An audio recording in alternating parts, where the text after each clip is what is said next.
Howdo, everybody. Welcome back to Let's Stream The Lost Legends of Redwall, Escape the Gloomer. Here is a summary of what has happened so far. In the previous 4 chapters, Gillig the Otter entered the lake cavern underneath Cotir Castle and was pursued by the monstrous Gloomer. Gillig had found a sulphur deposit, which he used to mask his scent from the blind Gloomer. While Gillig explored in Chapter 5, he used the glowing cordial bottle he had found near some ancient dried foods and ventured to the high place above the sulphur cave. He then dove into a large hole, falling deep into the lake. There, he finally overcame his fear of snakes and discovered a rope. In the current chapter of the adventure, Gillig had a lump of beeswax he collected from the island. I'm pretty sure we've made further along than just getting the beeswax. As I recall, we actually used it to actually get into the castle, so let's get started. I also want to apologize if I'm not as talkative with this particular stream. It's been a rough week.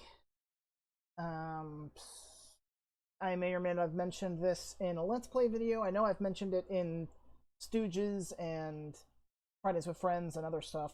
My grandfather passed away a couple of weeks ago, and his funeral was this week. So, yeah, I've had bereavement leave for most of the week, and then the weekend, of course, but it's still kind of weighing heavy because it was still so recent. So, if I'm not as talkative, chances are that's why. I'm just tired. But we're still on an adventure, so let's keep moving.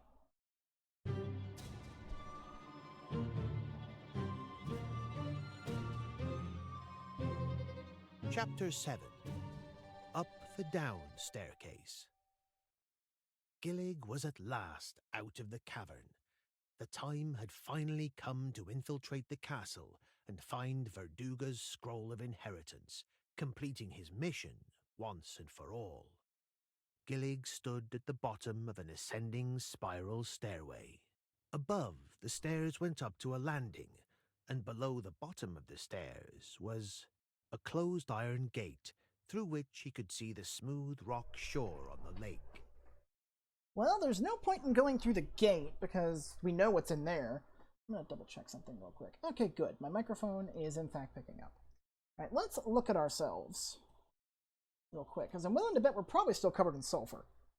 Gillig looked at himself and was very pleased with his appearance. In fact, he felt that he was the finest otter he had ever laid eyes on. Gillig checked his belongings and noted he was carrying a cordial bottle that is full of water. Gillig noticed he was covered in yellow powder. Gillig was on the stairs. Okay, so Gloomer might be blind, but Gloomer's not the problem anymore. He's back behind the gate. We're in Cotir now, which means we have to deal with the Thousand Eyes army, and potentially even Tsarmina herself. And that's not even getting into some of her more noteworthy subordinates like Clud, Fortunata, maybe Ashleg's still around. Some characters from the book that don't get mentioned in this game, because I don't know, I guess they're not considered relevant. There's actually a couple of birds that are prominent in Mossflower. One is Chib the Robin, who I think he might actually get mentioned, I forget. But another one is more of a neutral force called Argalor, the Golden Eagle. Argalor is kind of a neutral character because he attacks both sides just trying to find something to eat. But he's also old and blind, so more often than not he misses his attacks. And particularly he has it out for a pine marten by the name of Ashleg. I think it's a Captain Hook situation where Argalor managed to get his leg, and hence why he's called Ashleg. He has a wooden peg leg made of ash wood in its place. Oh wait, no, that's not it. I remember the quote from the book now. He had never tasted pine marten before, and he wanted to, so he was going after Ashleg. But because he was blind, he only really recognized Ashleg by clothing, and that becomes a plot point later in the book, anyway. But so Ashleg may or may not be around. We know Fortunata and Clud are around because they're higher ups in the army. Okay, well, anyway, enough babbling. Point being, pretty much all of the encounters we're going to be having from here on are going to be with critters who have all their faculties. So we definitely don't want to be giving ourselves away via smell. Dust off. Oh. Off sulfur powder. Let's see if this will work. Gillig carefully brushed the sulfur off his fur.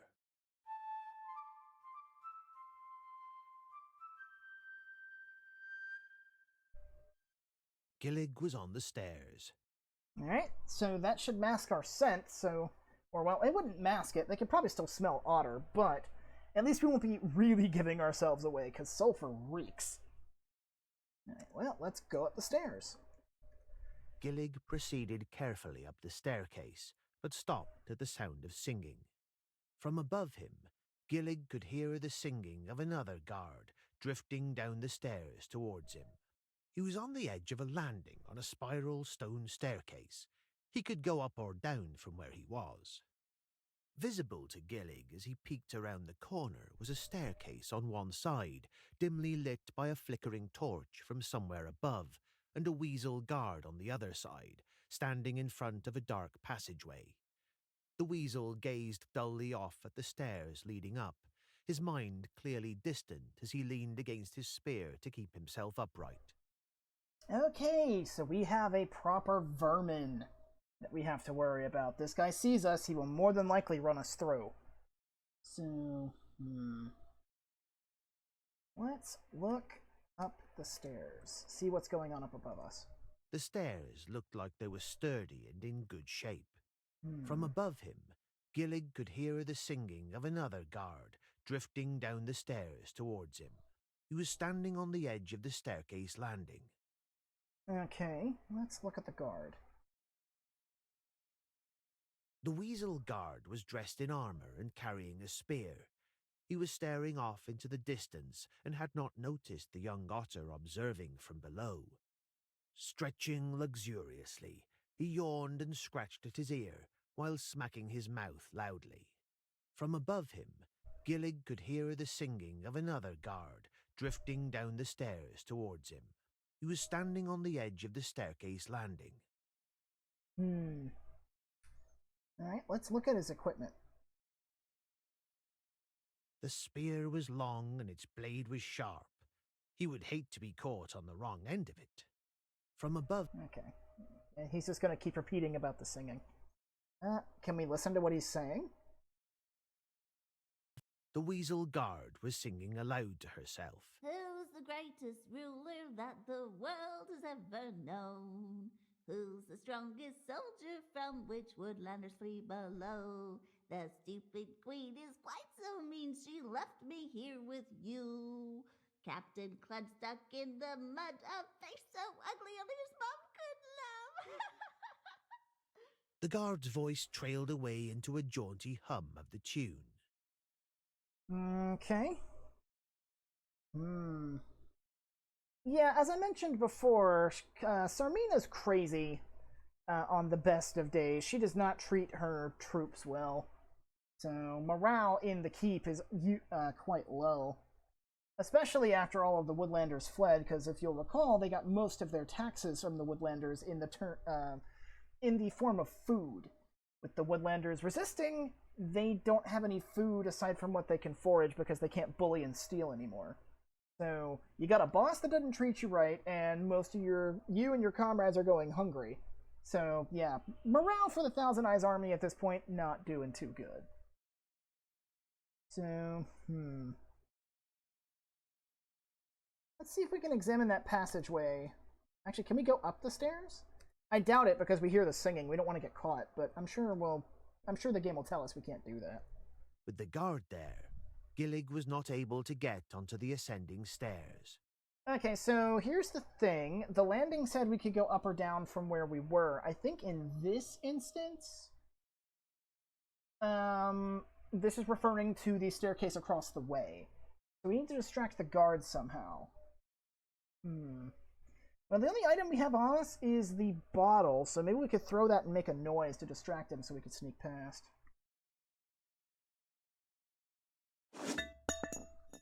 Gillig tossed the cordial bottle, sending it clanging onto the far steps. The weasel guard snapped out of his reverie as the bottle settled by his feet. Huh? What was that? What's this now? The weasel picked up the brightly glowing cordial bottle from the floor before shouting back up the stairs. So, in the larder again, eh? From above, the other weasel guard had stopped singing and yelled back. Who, me? Watch your tongue, mate. I'm no thief. Well, I guess you won't be missing this then. The guard said merrily as he opened the stopper. Oh, no, you don't, you big fat robber. The other guard shouted while racing down the steps where she tackled the first weasel, and they tumbled into a heap, furiously turning upon each other. Big fat robber, eh? Take that! Ouch! You sneaky toad! You take this! The weasels thwacked away madly at each other with their spear handles, up the stairway and out of sight.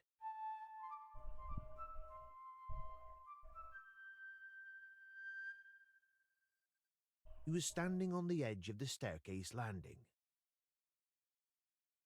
If there is anything that is consistent about vermin in Redwall is that 99% of them are only out for themselves. So if you can give them something they want, or if you can trick them with something they want, they will very easily turn on each other. As I mentioned, food is kind of scarce since they can't rob the Woodlanders anymore. So most of them are hungry, probably looking for something to boost morale, and cordial would definitely do the trick. And I'm sure that Clud, via Tsarmina's orders, has probably explained to the Thousand Eyes army that rations are all they're getting. Sneaking into the larder is probably very heavily punished. Anyway, the guards are gone. I'm sure there's probably going to be a ruckus upstairs. But let's take a look around. He was on the edge of a landing on a spiral stone staircase. He could go up or down from where he was. Off to the side of the landing was a dark passageway leading to the cells. Okay, let's go to the dark passageway. Actually, let's enter it. Gillig moved into the passageway, his surroundings growing ever darker. He quickly found himself unable to see anything at all. Straining to see, nothing was visible, and the awful darkness was unbroken. Well, this is like, what, the fourth time we've been in a dark tunnel where we can't see anything, so let's feel around. After he spent some time feeling around, he found he was in a long corridor that ended in solid rock. On one side, he felt a wall of stone bricks with a few empty torch stanchions, while the opposite wall was lined with closed cell doors. While he snuck about, he heard voices coming from one of the cells. Curiously, he crept right up to the door.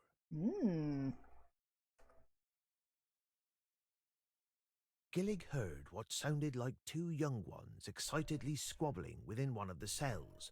Their joyful voices crept under the door and swam around Gillig's ears. Oh my days, that old mum's apple pie. Ooh, elderberry cordial. Ah, look, cheese and hazelnuts. Candied chestnuts too. Ooh, that old Chib didn't know about them. Come on, Mr. Gingerbeer. Eat some seed cake and milk. Let's have a secret supper together. Then let's hear the news from Chib. Amidst the laughter, Gillig furrowed his brows and pressed his ear harder to the door. He wondered if the voices referred to that Gingerbeer, brother to the wildcat Queen Tsarmina Gonf had spoken of. A weary but cheerful voice echoed from within the cell. What news, Chib? The voice of the cunning Robin puffed out. Ahem. The Corm have decided that you must soon be rescued, all three of you. How they propose to do it, I don't know yet. I hope they realize that the longer they wait, the more dangerous it becomes for Ferdy and Cogs. Gillig heard a faint rustling of some sacks. I'm sure they do. At present, the message is keep on the alert and keep up your courage. You are not forgotten.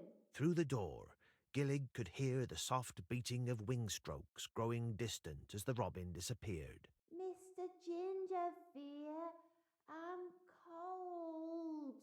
When is someone coming to get us? Chip said somebody was coming. When, Mr. Gingerfear? One of the young voices pleaded. Come now, Ferdy. Someone will come for you soon. Until then, rest easy and fluff your fur. It helps keep the cold out. Gingerveer instructed the young hedgehog. Oh, I remember Mum teaching us that before we went swimming. You're brilliant, Mr. Gingerveer. Cogs shouted as Gillig heard the sounds of rustling fur. Cogs yawned and muttered wearily. Oh, don't you worry, matey. We'll be out of here in a brace of shakes. Ferdy yawned. Don't you worry either, Mr. Gingerfear. The wildcat let out a good-natured chuckle, his eyelids beginning to droop, and in no time at all, Gillig heard 3 deep snores rumbling within the cell. After hearing the words of the young hedgehogs, Gillig knew there were a few areas he may now be able to get to without fear of being cold.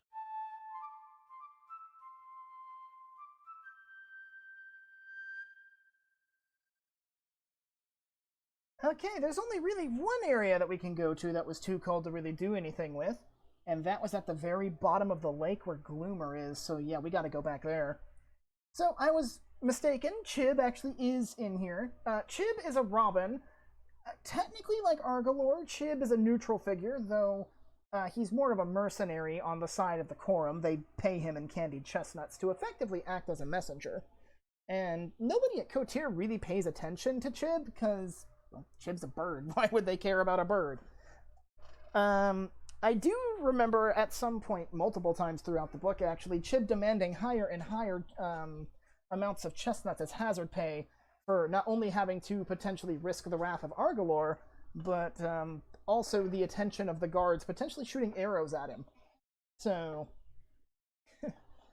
so goes about that comment that the little hedgehogs made about the candied chestnuts being snuck into the sack. So this is taking place before Mask enters the picture, looks like. So still fairly early on.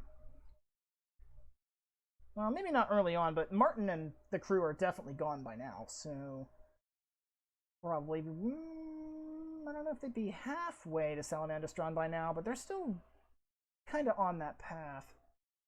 Anyway, let's go ahead and ruffle our fur. He carefully fluffed his fur. Alright, and then let's see if we can fast travel back to the lake. Gillig made his way back to the sulphur cave and rolled around, once again covering himself. Straining to see, nothing was visible, and the awful darkness was unbroken. Right, go to Sandy Shore. Gillig returned to the rocky shore. Ah, never mind. Gillig was on the smooth rock shore, which gently sloped down into the lake. On the wall of the cavern was a stairway leading up into the Cotir castle. In front of the stairway was a large, rusty old iron gate that was shut tight. There was a very tall post with a ring the diameter of a rope bolted to it. The post was embedded in the ground and attached high overhead to a stalactite coming down from the ceiling. In the ring, connected to the tall post, was a tightrope stretching across the water to the beach. Okay, let's dive into the lake. Gillig jumped into the dark lake and caused glowing ripples all around.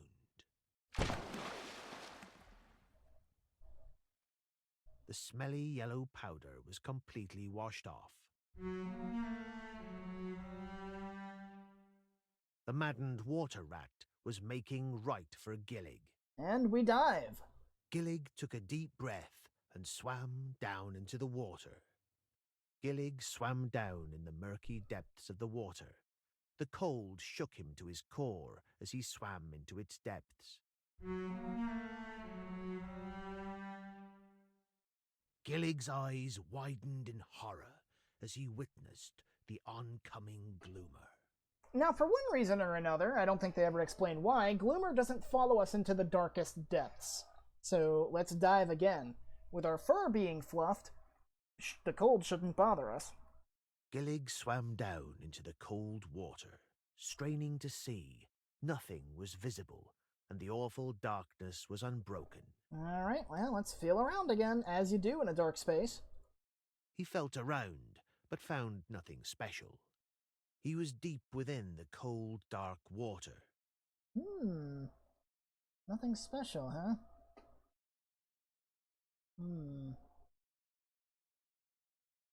Can we keep going down?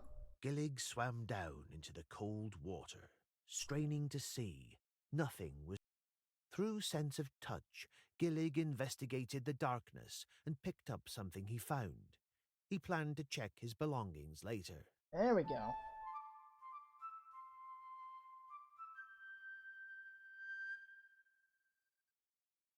Gillig was at the bottom of the lake. I guess the Gloomer just doesn't come down this far. Alright, well, let's head back to the Sulphur Cave then. Gillig made his way back to the Sulphur Cave and rolled around, once again covering himself. Alright, go to Rocky Shore. Gillig returned to the rocky shore. Alright, let's look at our inventory. What did we pick up? Gillig checked his belongings and noted he was carrying a ring of assorted keys. Gillig noticed he was covered in yellow powder. Gillig was on the smooth rock shore of the lake. We got a key ring. Let's take a look at that. Looking at the key ring, Gillig saw there were a number of different keys on it, all of different shapes and sizes.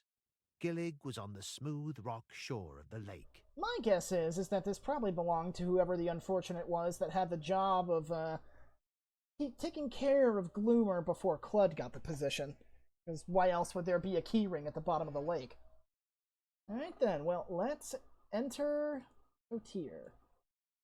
Gillig wanted to enter some place. Never mind. But he did not know where he needed to go. He worked busily on the heavy latch of the unlocked gate. Opening it carefully, he stepped onto the stairs and closed the gate behind him, hoping the great rat would be unable to get through. Gillig stood at the bottom of an ascending spiral stairway. Above, the stairs went up to a landing, and below the bottom of the stairs was a closed iron gate through which he could see the smooth rock shore on the lake. Brush off sulfur. Gillig carefully brushed the sulfur off his fur. Alright, go up the stairs. Gillig proceeded carefully up the staircase, but stopped at the first landing. From above him, Gillig could hear the singing of another guard drifting down the stairs towards him. He was on the edge of a landing on a spiral stone staircase. He could go up or down from where he was. Off to the side of the landing was a dark passageway leading to the cells. The unconscious weasel guard's body was blocking the way up the stairs. The area was dimly lit by a flickering torch somewhere in the stairwell above. Is it the same song from before? The weasel guard was singing aloud to herself. Yep, it is. Okay, so let's examine the weasel. Since he's unconscious now. The weasel had lost the cordial bottle to the guard, triumphantly singing from above. The guard lay breathing deeply and covered in bruises from having been knocked down the stairs. Gillig was now free to come and go into the dungeon and larder until the guard awoke or the shift changed. Gillig had no intention of approaching the guard, as he might regain his senses at any moment and raise the alarm. From above him, Gillig could hear the singing of another guard drifting down the stairs towards him. He was standing on the edge of the staircase landing. Okay, well, let's examine the area. Actually, enter dark passageway.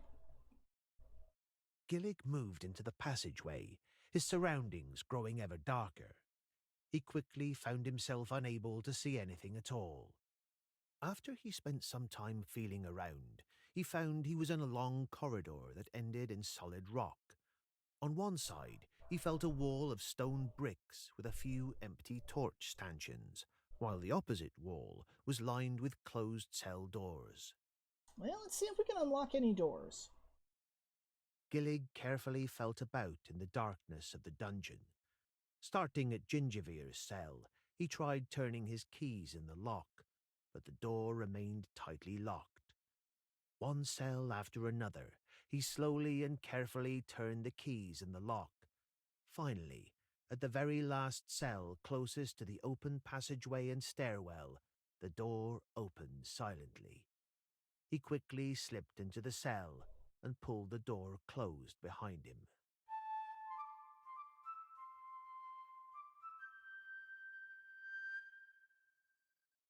Straining to see, nothing was visible, and the awful darkness was unbroken. Okay, what's around in here? Gillig felt around the pitch-black cell. His paws skimmed over the solid rock that made up the floor and the walls of tightly fitted blocks. He found a damp corner where the surface was soft and spongy, covered by a curtain of moss or fungus. Let's try digging into it, because the Gloomer had to do that, so let's give it a shot. He tried to dig, Ow. but found his efforts to be in vain. Dig into soft spot. Through whatever was growing on the wall, Gillig felt a small opening that went back farther than he could reach without actually crawling inside. Perhaps some previous occupant of the cell had removed the bricks and tunneled out, or perhaps it was something from before this part of the dungeon fell into disarray.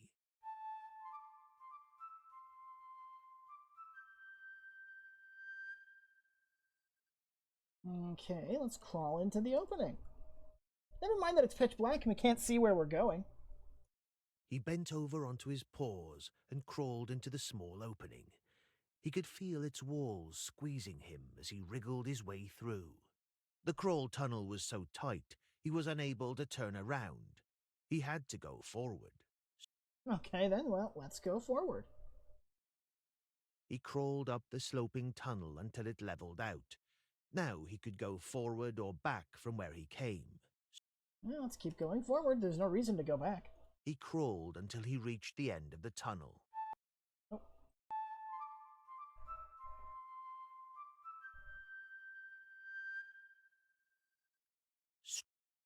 Alright, let's feel around. Actually, can we exit the tunnel? Ah. Okay, well, let's feel around. Gillig could feel the rock tunnel pressing in tight against him as he wriggled, trying to decide whether to go forward or back from whence he came. Okay, let's just keep going forward then. Gillig finally crawled out of the tunnel and stood up, eyes adjusting to the dimly lit room. Gillig gasped when he realized what room he had just crawled into.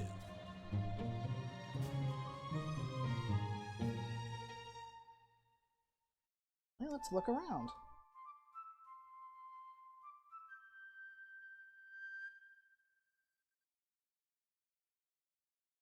He was in the larder of Cotir Castle. Without stooping or peering too closely under the shelf, the hole he came in through was nearly invisible. By the flickering torchlight coming in through a lone window in the door, he could see the shelves surrounding him were full of plentiful amounts of food and drink. He could hear the guard outside the larder door singing to himself loudly. Herself, you mean? Is it the same one? The weasel guard was singing aloud to herself. Yep. Okay. Let's examine the shelves. Gillig looked around at the shelves. The top shelves were stacked with candied chestnuts. There were barrels of roasted chestnuts he could imagine being served in cream and honey, clover oatcakes ready to be dipped in hot red currant sauce, celery and herb cheese, acorn bread and chopped radishes, a huge home-baked seed and sweet barley cake with mint icing, bottles of October ale, strawberry cordial, pear juice, and even fresh dandelion milk. Cheeses ranging from deep yellow to pale cream, some studded with nuts, celery and herbs, were placed between heaped trays of woodland salads. Small tarts and sweet rolls lined the shelves, showing the rich hues of damson, apple, blackberry and greengage through their pastry-latticed tops. Jugs and pitchers of ale, fruit cordial and cold mint tea tucked in the corner. He could hear the guard outside the larder door singing to himself loudly. He was in the larder. Well, we've got all this food here, we might as well eat it.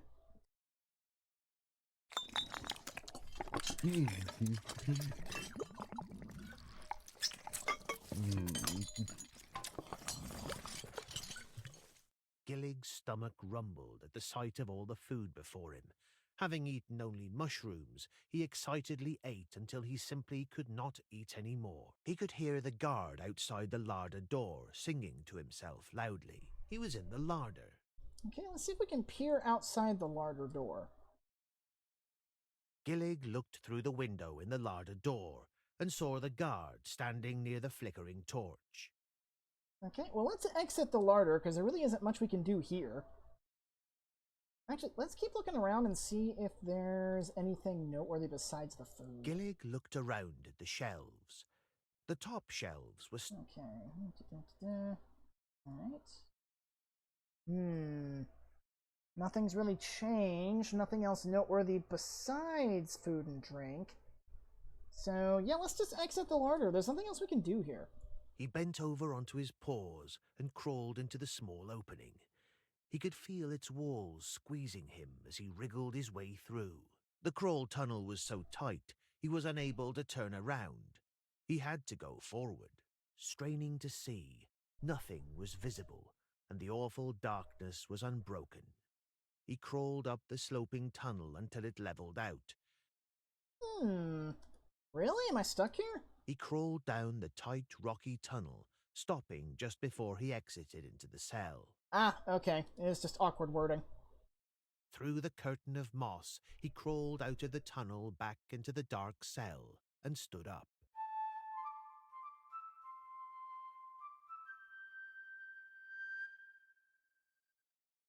Gillig went down the stairs and back into the cavern and saw all was as he left it. He turned and went back up the stairs. As he rounded the steps, the otter stopped abruptly. The guard was leaning against the wall, rubbing his head and muttering curses to himself. Gillig made a dash down the steps into the cavern. He could not proceed any further up the stairs. The young otter was so close, but remained trapped until he could come up with a plan of escape.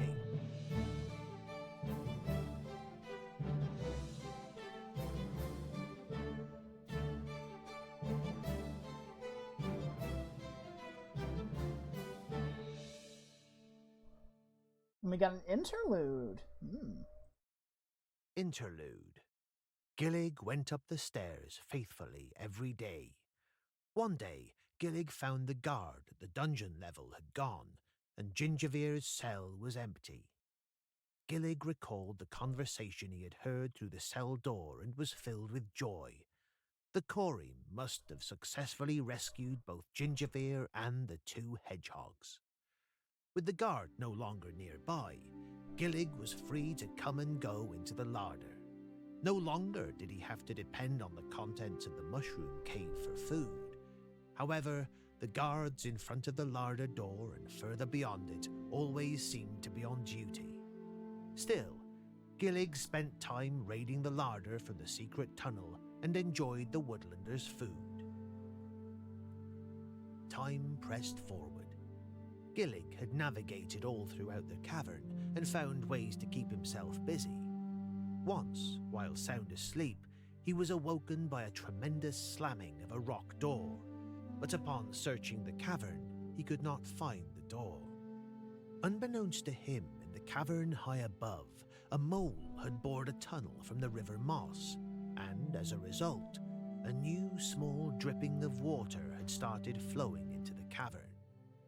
This was the woodlanders' initial attempt to flood out the castle, but unless they found another way, It would take many seasons for that to occur. For now, Gillig had nothing to worry about, and throughout it all, Gillig continued trying to find a way up into the castle, until one day, that all changed.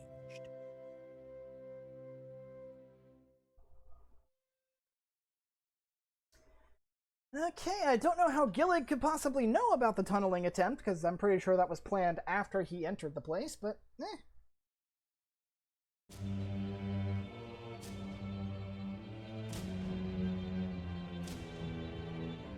Chapter 8. Finally. At last the guards were gone, and Gillig's way was clear to sneak up into the castle, where he hoped a clue to the whereabouts of the scroll may be hidden. He was at the edge of the landing on a spiral stone staircase. He could go up or down from where he was. High up on the wall was a flickering torch. There was a locked door with a window that went to the larder whose provisions he had enjoyed for some time. I will say, while indirect, this is a nice reference to a later book, the immediate sequel to Mossflower, The Legend of Luke. Specifically, it's a bit weird of how Legend of Luke handles it, because the first and third acts of the book take place after Mossflower, but the second act takes place many seasons before even Martin the Warrior. So, but I bring this up because a key plot point in that second act is how another character did more or less what Gillig's just been doing, which is raiding the vermin supplies.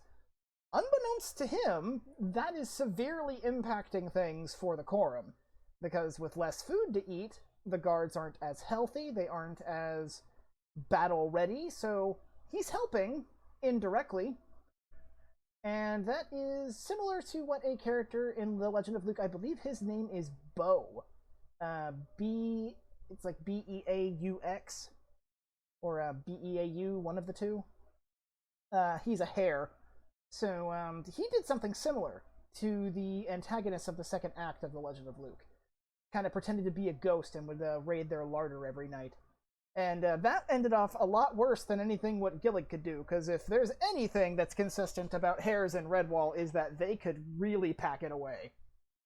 Anyway, we finally have free reign of the castle, more or less, so let's go see if we can find that scroll.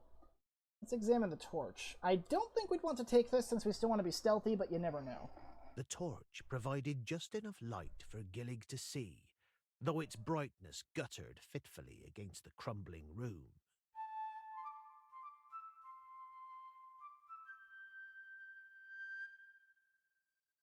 He was on the stairway, hovering at the edge of the landing. Can we take it? Gillig wanted to get the torch, but it was far too high for the otter to reach. He was on the stairway, hovering at the edge of the landing. You can't get you torch. Let's see. Yeah, I guess we just go up the stairs then. Let's check our inventory. Do we have anything new? Gillig checked his belongings and noted he was carrying a ring of assorted keys. Gillig noticed he was covered in yellow powder. He was on the stairway, hovering at the edge of the landing. I'm glad I checked that, because apparently Gillig just automatically covered himself in sulfur again. Let's see. Brush off sulfur. Oh, misspelled sulfur. Gillig carefully brushed the sulfur off his fur. He was on the stairway, hovering at the edge of the landing. Up the stairs we go. He walked up the spiral stairs slowly and carefully while watching for guards. Gillig paused on the next landing he reached. He was at the top of a spiral staircase that led downward. In front of him was a passageway that ended at a wooden door. Visible was a passageway.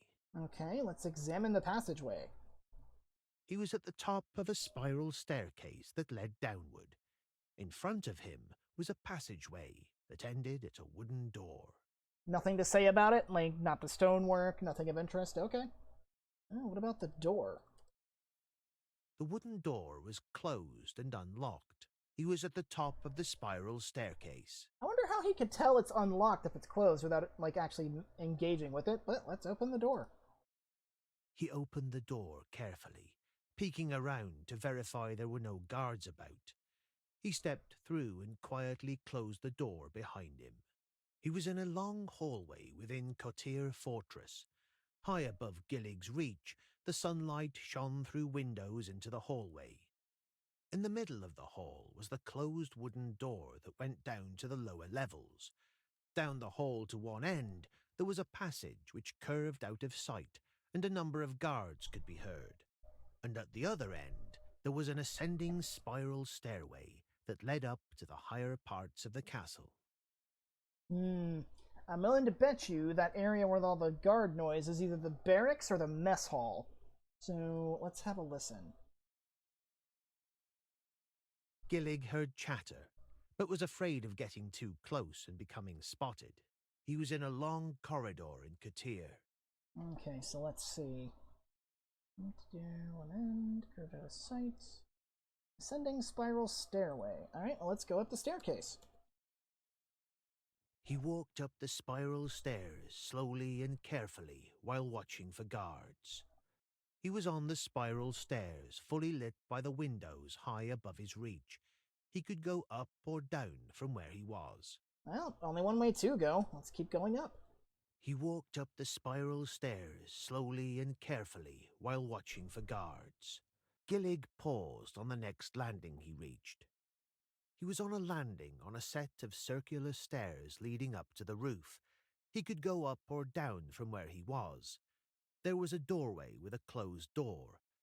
Through a small window in the door, he could see several guards and hear their clamoring. Fortunately, they were not facing the door and did not spot him. The guards were distracted with so much chatter.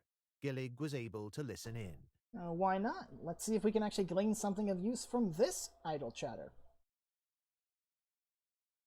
Oh, dry up, slobber chops. You weren't even out in the forest when we had to fight. Aye, and why the full uniform and rock packs? Are we supposed to roast alive? Pretty daft if you ask me. I'm only a storeroom guard. You must have heard someone's been in the larder again then, Yeah, those two nincompoops in the basement, no doubt. He was on the landing of the staircase that led up to the roof. So, yep, it's like I said, Gillig raiding the larder has been having an impact on morale. So, I don't know if they're going to be saying anything else. Let's see if they do. Anything new? Oi! You're gonna lie there all day, lazy bones. Mind who you call lazy bones, fathead. I was awake here for the past 2 hours, listening to you snore like an ailing toad. None of you should be sleeping. Now, up and at 'em, troops. With a loud shout, ferrets, stoats, and weasels roared in unison. He was on the landing of the staircase that led up to the roof. Okay, that sounds like they're about to start mobilizing and get back on patrol, so we need to get out of here.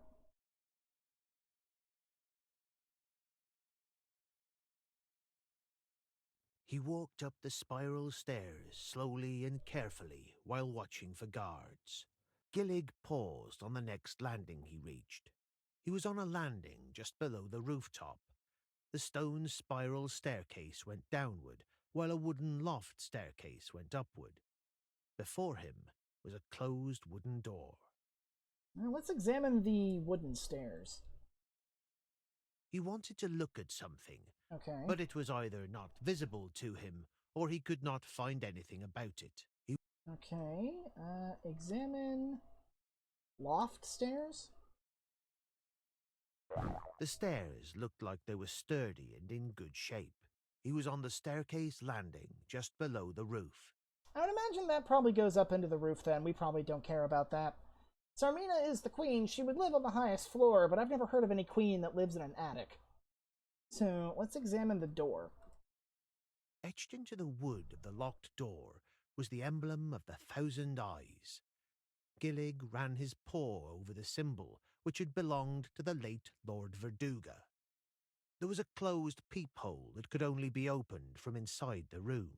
He was on the staircase landing just below the roof. My guess is this is probably Tsarmina's chamber. So chances are it's probably locked. Let's see if this key ring has the keys we need to get in. When Gillig tried to open the high chamber door, he found it locked. Curious, he took the ring of keys from his belt and tried the keys, until finally, to his delight, one opened the lock. Slipping inside the chamber, he locked the door behind him. He could not be too careful. This was the bedchamber of Queen Tsarmina, after all. He was in the high chamber of Queen Tsarmina. Glancing around, he saw a window, Tsarmina's bed, a dark closet, a cold fireplace. Well, we can hear the sounds of battle. Let's look out the window, see what's going on outside. Hopefully not get seen. Gillig took a careful peek out the window and saw the guards in the courtyard below, looking up towards the fighting on the roof. He quickly ducked before they spotted him. He was in the high chamber. Fighting on the roof? I don't remember specifically when this happens. I don't recall, like... The only thing I can think of was this is during the portion where Argalor decided to attack some of the Thousand Eyes people, and they're probably maybe shooting at him. That's the only thing I can think of. Because naturally being woodland creatures that are bound to the ground, it's not like the Quorum could launch an airstrike. So, let's look around. Let's examine the fireplace. Gillig wanted to check the fire, but he was too far away from the fire pit. He was in the high chamber. Examine cold fireplace. Gillig wanted to check the fire. No. Okay, well, let's look around. He was in the high chamber of Queen Tsarmina. He saw a window, Tsarmina's bed, a dark closet, a cold fireplace. Well, we can't examine the cold fireplace because it doesn't seem to recognize those two words. So let's look in the closet. The closet was large enough Gillig could walk in if he wanted to, but the room was dark, making it so he could not tell how far back it stretched. He was in the high chamber. Well, let's go inside and see if there's anything in there. He entered the dark closet, but could not see anything once inside. Straining to see, nothing was visible, and the awful darkness was unbroken. Okay, this is like dark space number 5 or 6, so let's feel around and see what our inventory item is. Through sense of touch, Gillig investigated the darkness and picked up something he found. He planned to check his belongings later. Alright.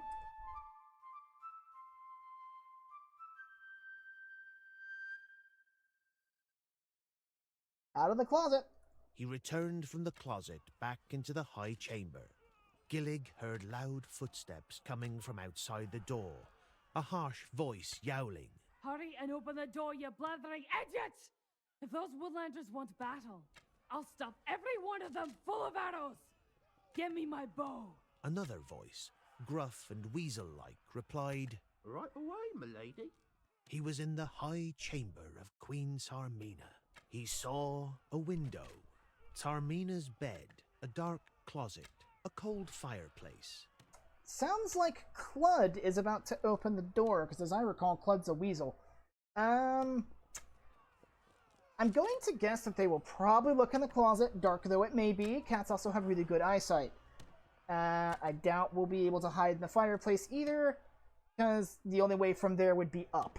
So, under the bed.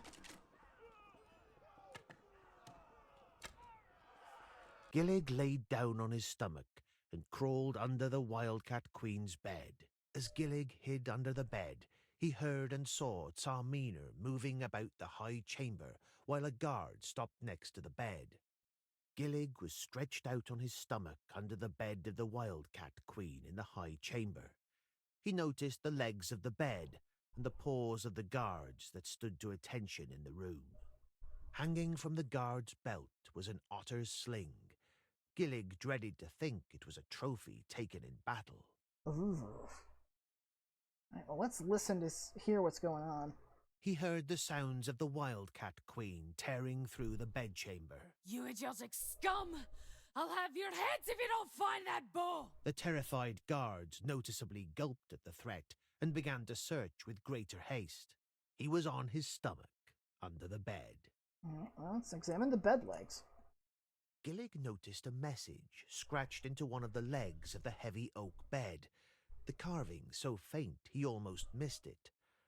I, Verduga Greeneyes, Lord of 1,000 eyes, to you who be my rightful heir, I now ask you to heed my advice. Do not be like a serpent with their belly on the ground, but seek like a searcher of the stars. He was on his stomach, under the bed. So, don't be on your stomach. I guess be on your back? Searcher of stars makes me think, like, lying on your back looking up at the starry sky, like especially during a meteor shower. I would imagine being a queen's bed in medieval times, this bed is probably huge. So, hopefully we can turn around without drawing any attention. Flip onto back. He went to shake something, but realized it would not do anything interesting. He was on his stomach, under the bed. Turn over onto back. He had an idea, No? but decided that would not accomplish anything. He was on his stomach, under the bed. Roll over onto back. He had an idea, No? but decided that would not accomplish anything. Gillig rolled over. There we go. Looking up, Gillig saw something scratched into the wood on the bottom of the bed, only to quickly realize it was a riddle. But who would scratch a riddle into the late King Verduga's bed? Gillig's eyes widened as he read its words. The riddle said, "Beneath the grub, beneath the cells, present where insanity dwells, decay and rot my inheritance holds, safe from all via monster and moles." Once having read the riddle, Gillig could remember the riddle at any time.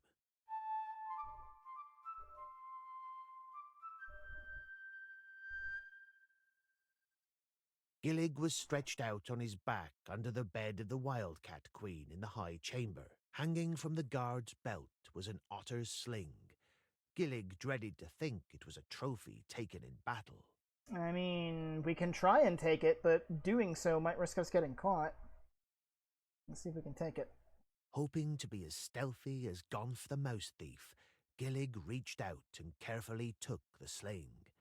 Thankfully, the guard did not notice its disappearance, as Gillig tucked it away with his own belongings.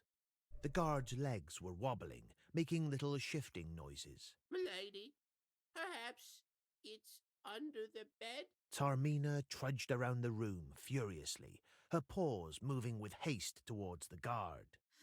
Do you think I would be so stupid to put it in the same place those mice were hiding?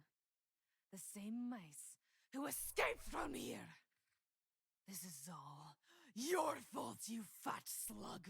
The guard's nervous paws crunched to the floor as Tsarmina's fury lashed at them. Forgive me, Your Majesty. I thought that... The Wildcat Queen's snarl overrode the guard's nervous muttering. Thoughts? Who gave you permission to think? Get out on the battlefield this instant! The guard's legs were suddenly lifted from the floor. The next thing, to Gillig's horror, was the sound of the screaming guard as he was thrown out through the open bedchamber door, crashing against the far wall and sent tumbling down the stairs. Tsarmina turned to the remaining guard. Go now. And remember, this time, there will be no failure. Yes, Your Majesty. The guard, followed by Tsarmina, made a dash out of the room.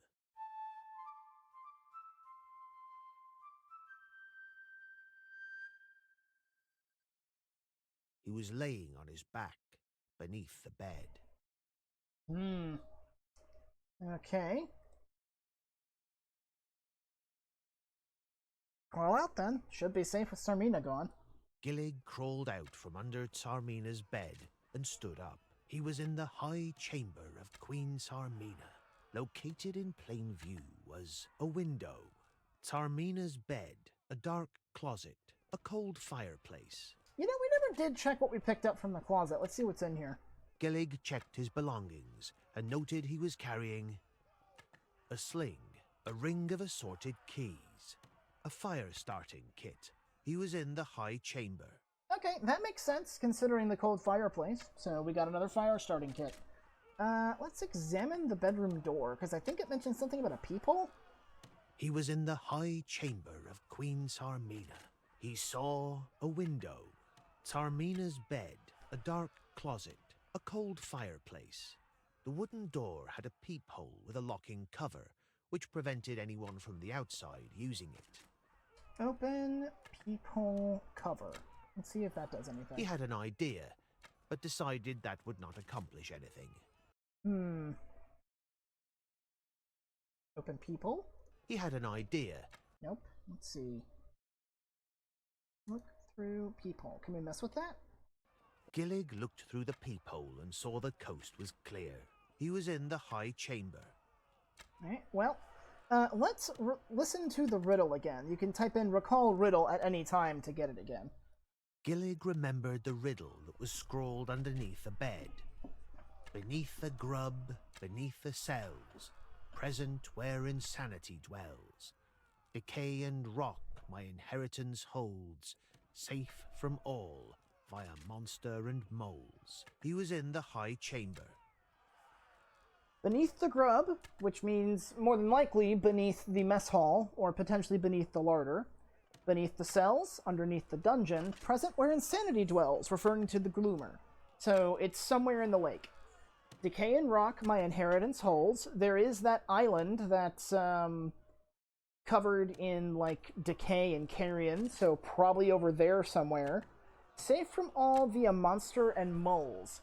So it's back down into the Gloomer's lake on the carrion-covered island, and the Gloomer is part of the defenses. So we gotta head all the way back down.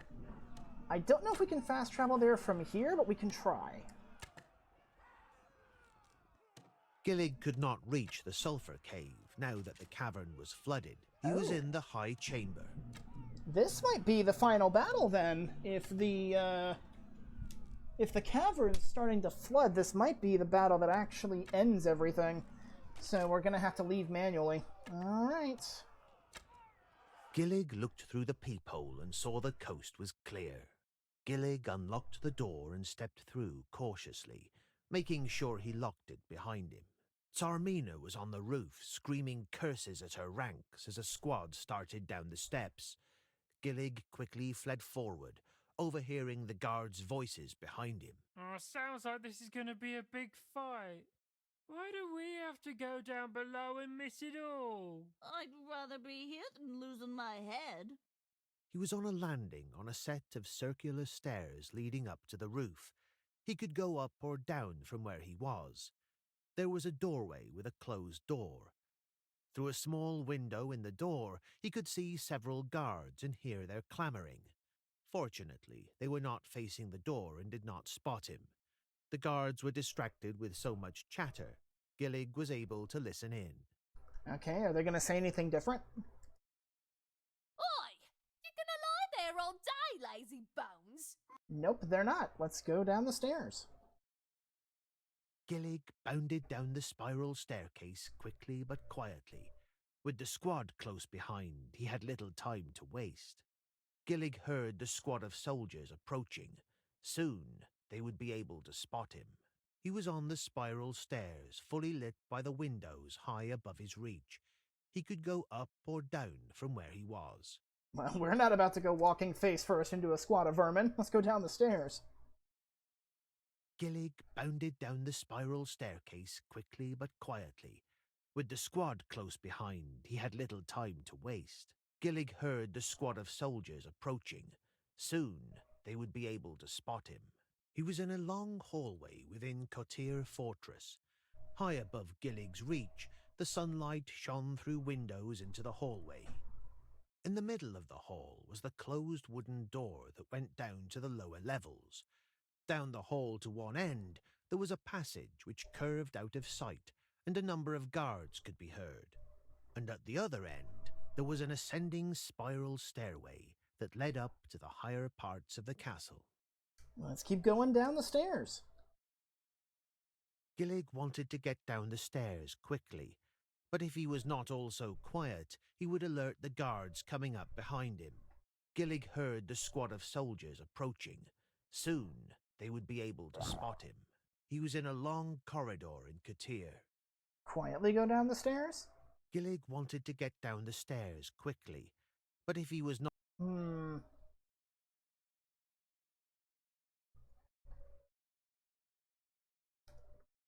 He was in a long hallway within Kotir Fortress. Okay, let's see. Ah, okay. Open door. He opened the door carefully, peeking around to verify there were no guards about. He stepped through and quietly closed the door behind him. Gillig heard the squad of soldiers approaching. Soon, they would be able to spot him. He was at the top of a spiral staircase that led downward. In front of him was a passageway that ended at a wooden door. Located in plain view was a passageway. That passageway leads to the larder. We have no interest in going back there, so we need to go down the stairs. Gillig bounded down the spiral staircase quickly but quietly. With the squad close behind, he had little time to waste. Gillig heard the squad of soldiers approaching. Soon, they would be able to spot him. He was at the edge of the landing on a spiral stone staircase. He could go up or down from where he was. High up on the wall was a flickering torch. There was a locked door with a window that went to the larder whose provisions he had enjoyed for some time. Right, let's keep going down. Gillig bounded down the spiral staircase quickly but quietly. With the squad close behind, he had little time to waste. Gillig heard the squad of soldiers approaching. Soon, they would be able to spot him. He was on the edge of a landing on a spiral stone staircase. He could go up or down from where he was. Off to the side of the landing was a dark passageway leading to the cells. Well, we have no reason to go down there. The dungeons are empty. Gillig bounded down the spiral staircase quickly but quietly. With the squad close behind, he had little time to waste. Gillig heard the squad of soldiers approaching. Soon, they would be able to spot him. Gillig stood at the bottom of an ascending spiral stairway. Above, the stairs went up to a landing, and below the bottom of the stairs was a closed iron gate through which he could see the smooth rock shore on the lake. I wonder why they'd be coming all the way down to the Gloomers area, but who knows. Let's head back to the lake. Gillig opened the gate and stepped through, closing it securely behind him. Gillig quickly stepped through the gate, then flattened himself against the wall just as the guards reached the bottom of the steps. He held his breath as he heard the weasels complaining to one another. Lock the gate, she says. Keep the water out, she says. This gate won't be keeping no water out. The other guard laughed with him. Has she gone mad? Don't let her hear you say so. The first weasel chuckled. Gillig heard the jingling of keys turning in the lock. The two weasels turned and began making their way up the stairs. Say, have you seen my ale? Take your lucky stars you can't find it. You're looking very fat lately, that's all I say. Not half as podgy as you, lard barrel. Lard barrel? Why, you! With the weasels gone, Gillig stepped away from his hiding place, only to find his paws in water. In horror, he looked around to see the lake had risen. The phosphorescent water bubbled as it began slowly filling the cavern from some place underneath the surface. The dark water had already swallowed up the beach, waterfall, ledge, shallows, the island, and the smooth rocky shore below. The post and his rope were absorbed into the depths. The waters left nothing ashore but the very top of the jumble of rocks across the lake, a section of the slimy shore, and the top of smooth rocky shore by the iron gate where he stood.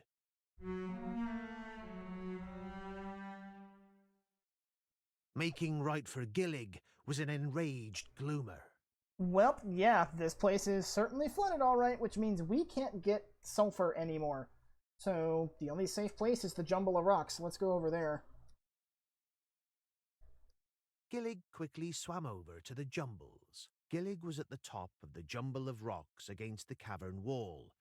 There was a small glowing hole that led to the mushroom cave. The dark water was still rising steadily. Across the lake were the stairs to Cotir, still above water. On the other side were the carrion-covered slimy rocks. He saw a small opening in the rock wall. Making right for Gillig was an enraged Gloomer. Gillig was running out of things to do with Gloomer so close, as he would surely be caught by the monstrous great rat. Enter. Hold on.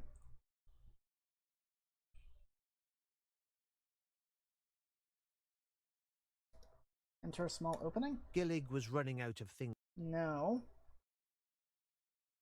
Is our sling loaded? The slingshot had 2 cords permanently attached to a pouch which was exquisitely made and could not be taken apart. The weapon was favoured by otters. It would be fitted with a stone and shot at a target with deadly accuracy. Gillig was more adept with it than the average otter. He had loaded it with a stone, and it was ready to fire. He was standing on the jumble of rocks. Across the lake was the locked gate and the slimy shore. The maddened water rat was making right for Gillig. I'm going to assume that while Gillig was trying to climb onto the jumble of rocks to get away from the Gloomer, he just picked up a rock and loaded it without the game telling us that he did that. So there's only one thing for it.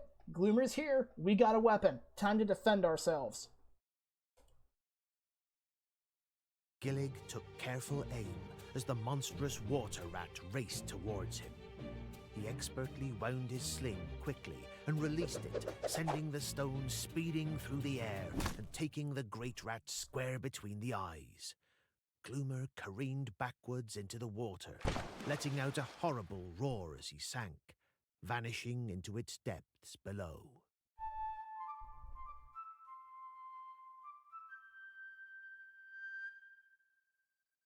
He was standing on the jumble of rocks. Across the lake was the locked gate and the slimy shore. Okay, let's look around. Gillig was at the top of the jumble of rocks against the cavern wall. There was a small glowing hole that led to the mushroom cave. The dark water was still rising steadily. Across the lake were the stairs to Cotir, still above water. On the other side were the carrion-covered slimy rocks. Glancing around, he saw a small opening in the rock wall. Can we pick up a rock and reload the sling? Gillig picked up the largest rock that he was able to loosen, but without the help of several otters, he could only lift the small stones. He was standing on the jumble of rocks. Across the lake was the locked gate and the slimy shore. Is that in our bag, or is that just we picked it up and we can move it? Gillig checked his belongings and noted he was carrying a small, smooth rock, a sling, a ring of assorted keys, a fire-starting kit. He was standing on the jumble of rocks. Across the lake was the locked gate and the slimy shore. Well, let's load the sling in case Gloomer comes back. Gillig loaded a smooth pebble into the sling and was ready to fire it. He was standing on the jumble of rocks. Across the lake was the locked gate and the slimy shore. All right, get another one just in case. Gillig picked up the largest rock that he was able to loosen, but without the help of several otters, he could only lift the small stones. All right. Now can we enter the glowing tunnel? He bent over onto his paws and crawled into the small opening. He could feel its walls squeezing him as he wriggled his way through. He was in a small and wet crawl tunnel. One end led out onto the jumble of rocks, and the other end to the glow. Alright, let's move forward. Gillig slowly crawled towards the glow before him. The young otter stood up and stopped in awe, completely dumbstruck by what he saw. Gillig was in the mushroom cave. Okay, now from here, can we fast travel to the storage room?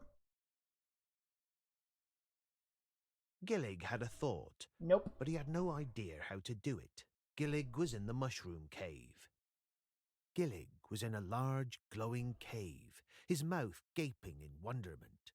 The rock walls were twinkling and blinking like stars in the night sky. Small moving lights flittered in waves over the cave walls, and glowing tendrils hung down from the ceiling above. The low glow lit the cave just enough for Gillig to see a mushroom forest that expanded around him to the cave's walls. He noticed a small opening in the rock wall, a dark tunnel. Well, we know how to get to the storage room, so dark tunnel it is.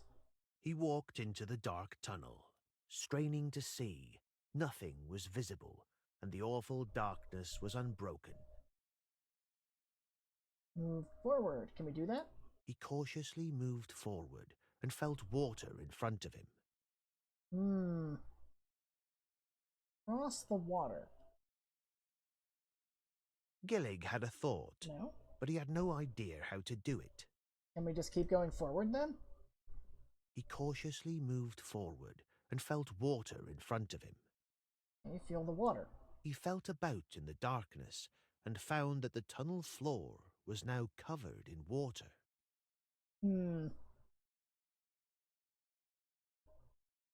Can we swim? Within the darkness, he entered the water-filled area and swam across to the upward tunnel on the other side.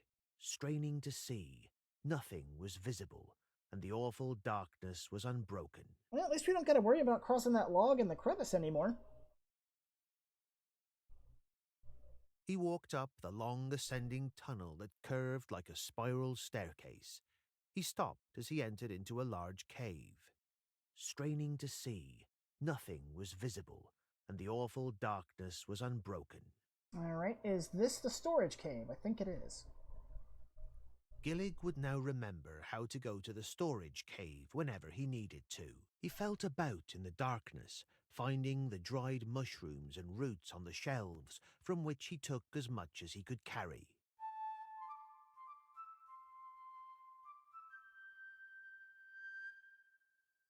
Okay. Let's get back to the jumbles. Gillig had a thought, but he had no idea how to do it. Storage cave? He walked out from the storage cavern and back into the side tunnel. Straining to see, nothing was visible, and the awful darkness was unbroken. Can we go to the mushroom cave? Can we fast travel there at least? He made his way back to the glowing mushroom cave. Yes, okay. So, exit through small opening. He bent over onto his paws and crawled into the small opening. He could feel its walls squeezing him as he wriggled his way through. The dried items became soggy before sinking down and vanishing. He was in a small and wet crawl tunnel. One end led out onto the jumble of rocks, and the other end to the glow. Okay, so we can't exit that way. Gillig entered the mushroom cave.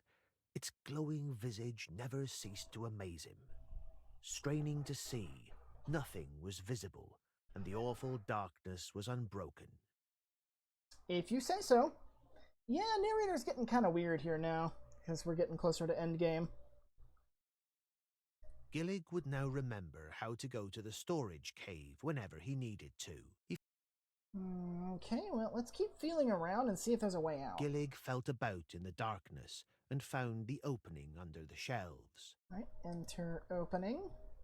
He bent over and crawled underneath the shelves. He saw an opening and went through.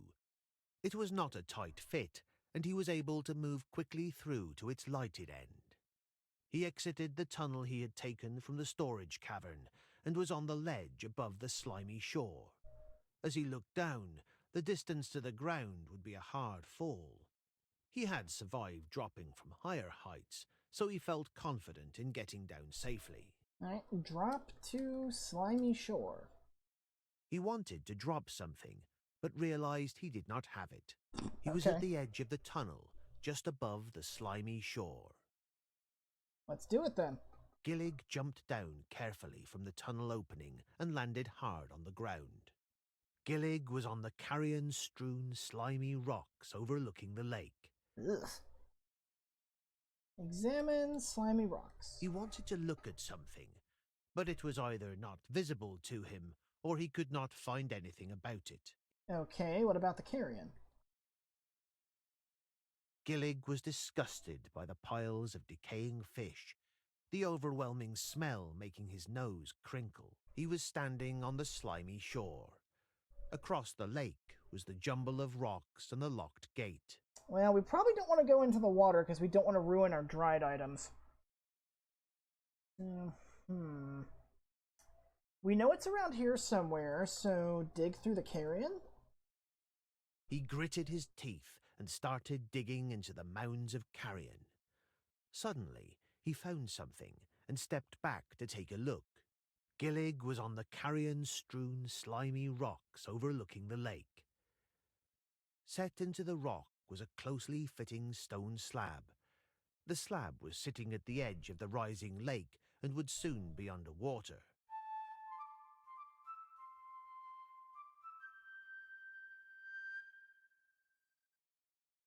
Okay. The slab was a rectangular piece of stone that looked very different from the surrounding rock. There was a gap the width of a mole's digging claw between it and the rock around it. It looked to be a cover over something. He was standing on the slimy shore. Across the lake was the jumble of rocks and the locked gate. Remember the riddle? Safe from all but monster and mole? Or by monster and mole? So you'd need a mole to actually get this open. However, there is a gap there.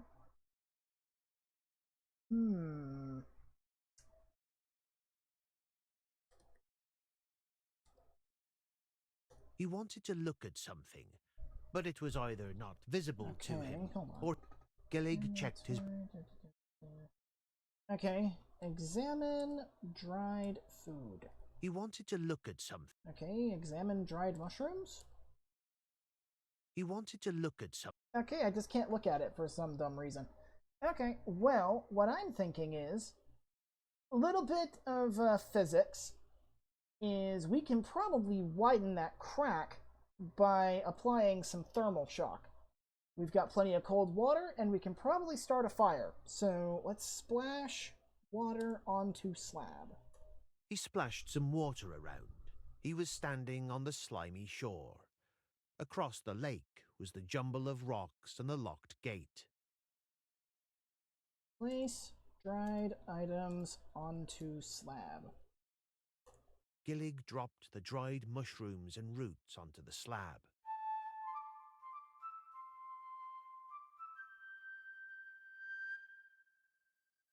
He was standing on the slimy shore. Across the lake was the jumble of rocks and the locked gate. Right. Light dried items on fire. He thought about starting a fire, but he needed to decide what to use. Okay. Light dried items with fire starting kit. He thought about starting a fire. Okay.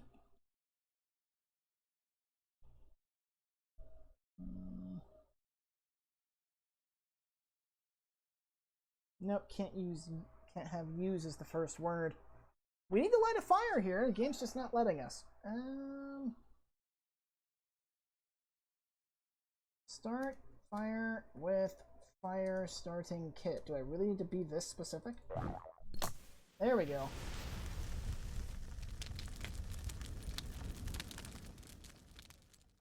Gillig took the fire starting kit and applied it on the pile. The kit was starting to run low on materials. The large pile of dried mushrooms caught fire quickly, flaring up and burning hot for some time before going out. It left the slab still glowing red. The glowing phosphorescence from the lake was fading quickly, and the lake water was rising rapidly. Gillig was on the carrion-strewn slimy rocks overlooking the lake. The slab glowed red-hot next to the cold lake water.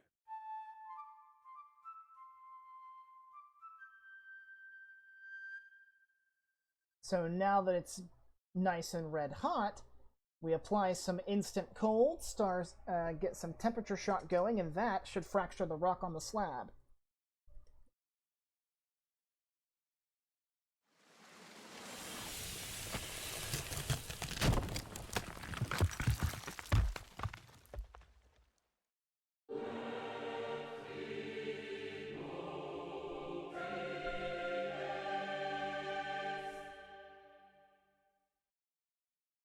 The darkening lake had risen to the edge of the glowing slab. Gillig swept through the water with his rudder. A wave upheaved onto the red-hot slab. Steam hissed from the surface, and a loud crack was heard. He dug through the fragments of broken rock, pushing the rubble aside until finally a chest was revealed, tightly embedded into the rock. Opening it carefully, he peered inside and saw an amulet covered in emeralds, gold coins, jewels, and a waterproof pouch tied by a string. He slowly took the pouch and looked inside. Gillig grabbed the parchment and looked at it carefully on both sides. The symbol of the thousand eye upon it. This must be Verduga's scroll of inheritance. It had almost seemed like a dream, holding it gingerly in his paws. Gillig danced around merrily. He surely would not be exiled from the crew now. He carefully put it back in the pouch and securely tied it to his belt. Gillig was about to step away, his mission complete, when his eyes were drawn back to the emerald-studded amulet. It was large and gold, with emeralds forming a cat's eye in its centre. Something about it made Gillig not want to leave it behind. He pulled it from the chest and placed the heavy chain over his neck. With a great crash, the lake began to rise rapidly, with the full force of the river Moss now roaring through the tunnels. Flooding the cache and engulfing everything around him, the mighty current carried him head over rudder as the cavern was quickly and completely flooded. The lake had now gone completely dark, and Gillig was blown away in the rushing water. And I think this is the final chapter. Chapter 9.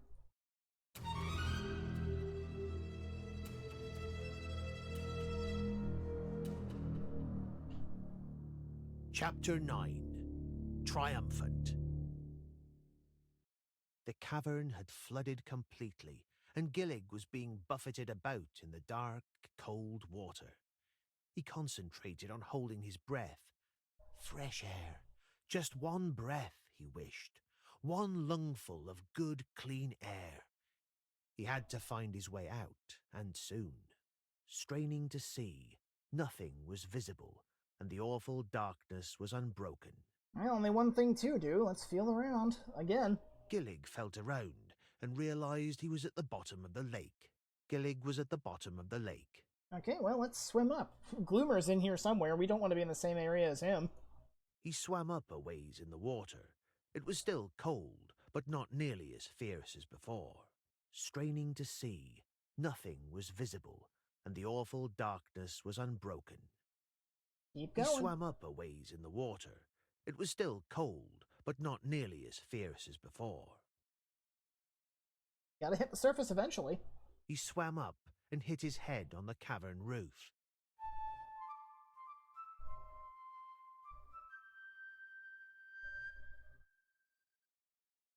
Gillig was underwater. Okay, yeah, no, we need to feel... Oh, wait a minute, cavern roof. There's those large holes that leads to the high area. Let's feel around cavern ceiling. Within the dark water, Gillig felt a number of small holes spread about the ceiling of the cavern. Suddenly, a strong pull of water sent him upward into a hole a bit smaller than himself. Gillig was stuck and unable to move.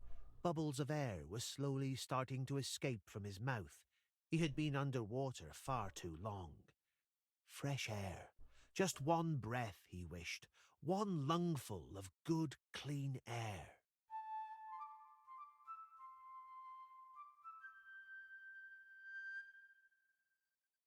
Straining to see, nothing was visible, and the awful darkness was unbroken.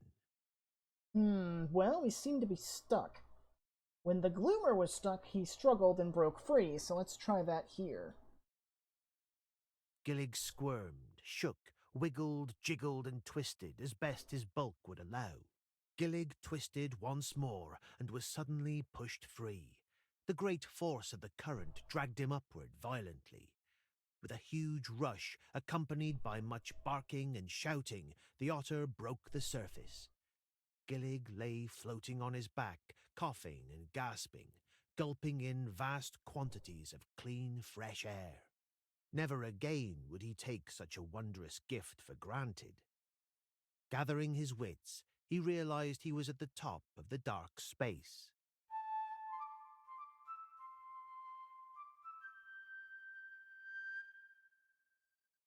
Straining to see, nothing was visible, and the awful darkness was unbroken. Okay, well, gotta find something around here. Feeling about, Gillig realized he was floating in a small air bubble. There was a rock roof above and water below. He could feel the current pulling at his rudder. Okay, what about the rock roof? Feeling about, Gillig realized he was floating in a small air bubble. Okay. Do we dare dive? Gillig swam down from the air bubble, and the current quickly caught him. The young otter was pushed up, down, and then up again until he suddenly surfaced, finding himself in a dark tunnel on a slight incline. He climbed up in the darkness and felt around. In his amazement, he realized he was back in the bunny burrow of the abandoned halt. Gillig carefully began to make his way forward towards the drain cover. Behind him erupted a sudden splash and a deep inrush of air into hideous lungs. The monster rushed Gillig. The young otter made a mighty leap, barely dodging the oncoming claws at just the right moment. Gloomer had survived and was in the bunny burrow with him. Gillig felt about, madly tossing whatever his paws could find at the beast. Gloomer swiped at him ferociously, ripping the hanging pouch containing the scroll off from Gillig's belt and sending the otter spinning into the wall. The water rat had full advantage over Gillig in the darkness. The great rat had no need of light to find him. Reacting quickly, Gillig dove towards the hatch and leaped in, pulling it into the locked position behind him. The snarls of the horrid beast rang out as he banged on the hatch cover in a maddened rage. Gillig swam back and made a dash out of the water. He cautiously felt his way in the darkness back into the sunlit entrance of the halt. After being buffeted about, he clutched the amulet which still hung around his neck while he stopped to catch his breath.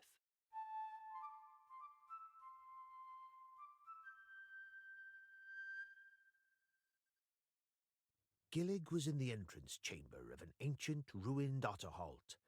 From where he stood, the den looked completely abandoned and desolate. The den was lit by rays of bright sunlight that streamed in from the open entrance, thus causing the stirred-up dust motes to glow like strange fireflies. Hanging just outside the entrance and within reach was the end of the rope he had used to climb down into the decaying otter's den. There was a tall, unstable-looking pillar of rubble going up to the rocky ceiling. He noticed a number of rubble-packed doorways which were impassable without the help of a mole. Yet there was one doorway which hadn't collapsed. It led into a dark, foreboding tunnel. Well, the dark tunnel is where Gloomer is, and we ain't going that way. We may have lost the scroll, but we at least kept our lives. Let's get out of here.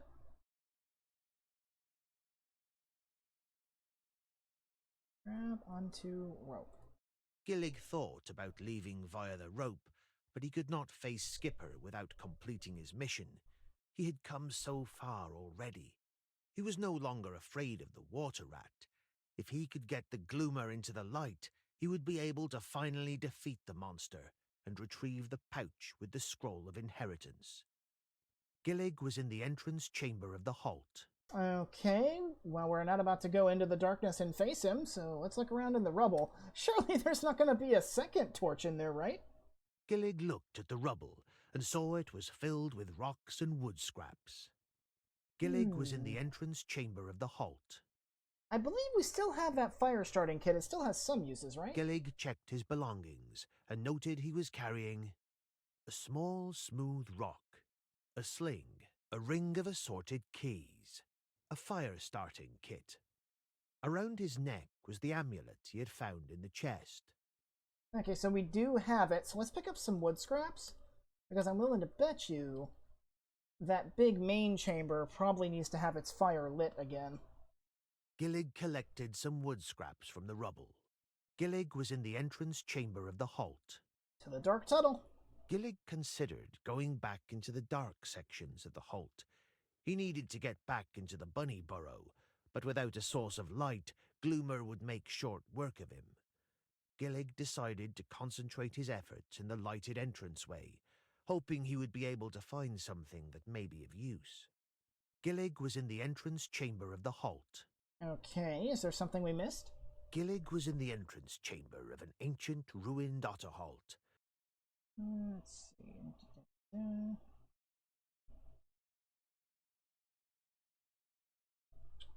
Okay, look at rubble. Let's look at the unstable rubble. He wanted to look at something. Okay, look at unstable rubble. Gillig looked at the rubble and saw it was filled with rocks and wood scraps. Gillig was in the entrance chamber of the Halt.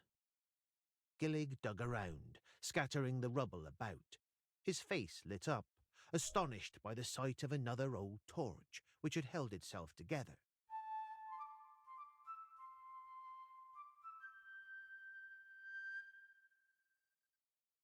Gillig was in the entrance chamber of the Halt. How fortuitous, right? Like I said, what are the odds of there being another one? Light torch with fire starting kit.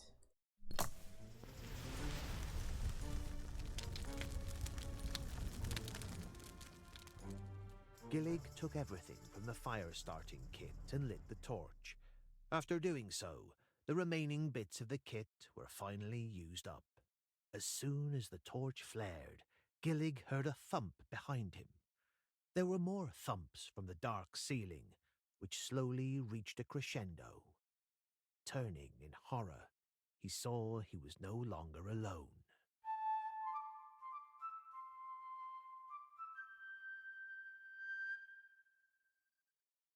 Gillig was in the entrance chamber of the Halt.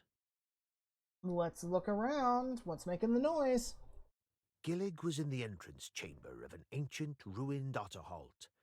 From where he stood, the den looked completely abandoned and desolate. The den was lit by rays of bright sunlight that streamed in from the open entrance, thus causing the stirred-up dust motes to glow like strange fireflies. Hanging just outside the entrance and within reach was the end of the rope he had used to climb down into the decaying otter's den. There was a tall, unstable-looking pillar of rubble going up to the rocky ceiling. An entire den of snakes was making its way towards Gillig with a chorus of hisses. Food has come to light. Food has come to light. Food has come to light. Located in plain view was a number of rubble-packed doorways which were impassable without the help of a mole. Yet there was one doorway which hadn't collapsed. It led into a dark, foreboding tunnel. I don't know if you guys remember when we went into the bunny burrow in the second episode, because we missed a bit. When we looked around in the room, we noticed there was a clutch of snake eggs, which means that there were definitely adult snakes somewhere nearby. Looks like they found us. He wanted to look at something, but it was either not visible to... He wanted to look at something. No? Okay. Can we enter the dark tunnel? Gillig fled with his lit torch in hand from the snakes through the dark tunnel. Dashing back into the fire pit room, he held himself to the wall by the fire pit. The otter was breathing heavily, waiting for the pit of snakes to appear. Snakes? Why did it have to be snakes? He muttered between gasps. Gillig remained still, waiting in anticipation of their pursuit. But it seemed they were not going to brave the dark tunnel to come after him. Gillig was in a large cavernous hall filled with rubble. Nearby was the twisty tunnel that led back to the entrance and a bubbling spring streaming into a short tunnel. Gillig strained his eyes in the darkness, but could only see a little above his head on the walls by the light of the flickering torch. Just barely visible, scratched above on a wall, was a riddle. Playful otters we may be, but fighters fierce upon the sea. Clang the target up above, to find the fun that otters love. Strangely, there was no target in sight. Glancing around, he saw a ring of stones around a blackened pit. And yep, fire's out because we've been gone for a while. So let's put wood scraps into fire pit. Gillig dropped the wood scraps he was carrying into the fire-blackened pit. Gillig was in a large open area with many interesting features. Drop torch into fire pit. Gillig tossed the torch into the fire pit and stood back as the fire roared to life. He was in a large cavernous hall filled with rubble. Bright light glowed around the room as the firelight flickered and danced in the fire pit. Nearby was the twisty tunnel that led back to the entrance and a bubbling spring streaming into a short tunnel. High above the fully exposed riddle was a small round target. Down to the rabbits we will go, through the bunny burrow below. They flee from us and hide their food, but we'll bring 'em for hullabaloo. Playful otters we may be, but fighters fierce upon the sea. Clang the target up above to find the fun that otters love. Check something. Okay, so this is just repeating it from the first chapter, so we don't need to worry about this. Let's pick up more wood scraps. Gillig collected some wood scraps from the rubble. Gillig was in a large open area with many interesting features. Drop wood scraps into fire. Gillig dropped the wood scraps he was carrying into the fire-blackened pit. The fire flared into its past glory with a new load of fuel. Okay. Yep, all this again. So we don't want to go into the dark tunnel because that's where the snakes are. I'm willing to bet we probably have to hit the target again, and that will let Gloomer out. So... Ooh, that's an idea. I wonder if we could get the snakes and Gloomer to fight each other.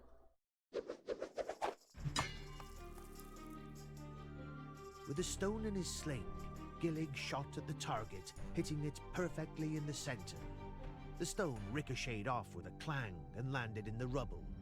A heavy thump sounded in his ears, erupting from the short tunnel. Gloomer came roaring into the fire pit room. His nose twitched as he sought about for Gillig. From the twisty tunnel, the nest of snakes moved swiftly, hissing into the area where they spied Gloomer. With a mad dash, the snakes and Gloomer met by the stream and the short tunnel and began to fight.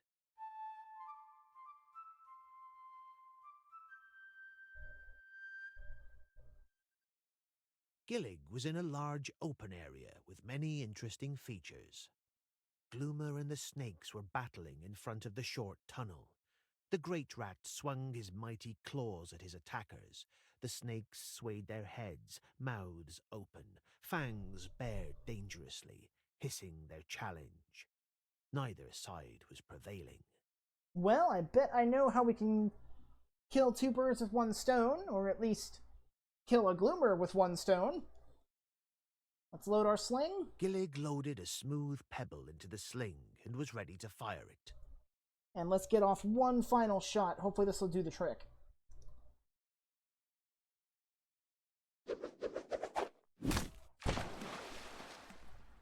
Gillig took careful aim at Gloomer and whirled his sling.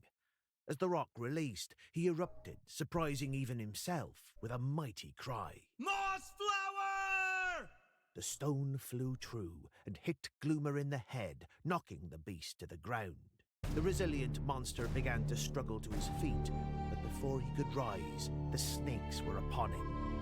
Gloomer flailed as he tried to fight off the serpents. However, he was far outnumbered and succumbed to the onslaught of the myriad snakes, disappearing beneath a sea of hisses. With Gloomer having met his demise, the snakes suddenly turned their attention to Gillig. One snake reared up, flickering a slim tongue. Food has come to light. They began to slither towards him.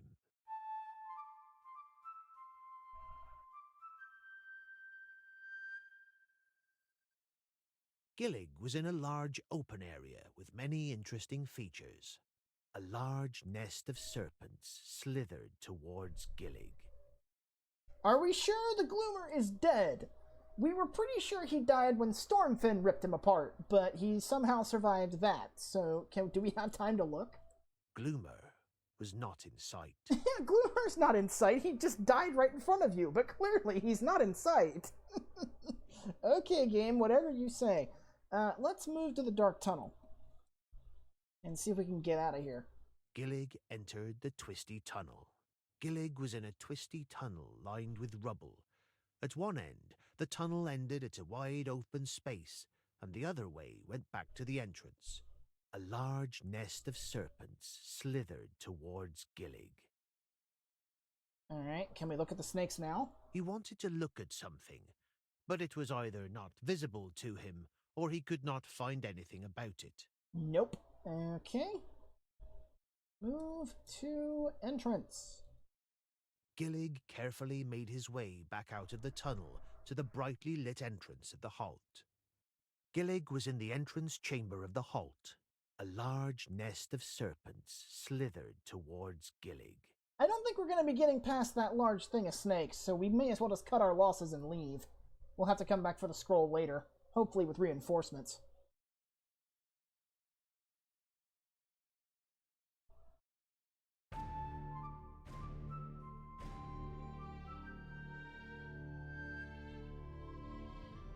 Gillig grabbed the rope and looked one last time back into the halt. The snakes were almost upon him, and he alone could not defeat them all. His paws clenched the rope as he began to hastily climb upward. The chorus of hisses began to slowly fade as he ascended. Upon reaching the top of the dry riverbed, he pulled the rope up so no wandering vermin might discover the secret below. Gillig fastened the rope around his shoulder. The scroll was still waiting there, trapped in the hold and waiting to be recovered.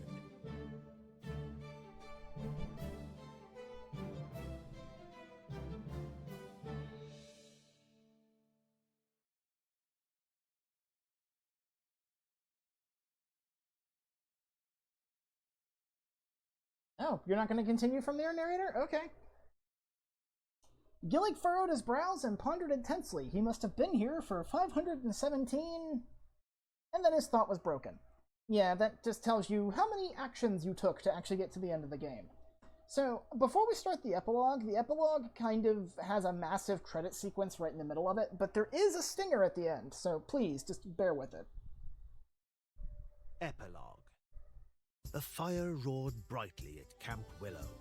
Woodlanders and Otterfolk were celebrating their victory over Cotir. Martin the warrior had slain the wildcat queen Tsarmina, and Mossflower was now free of her and the Thousand-Eye army.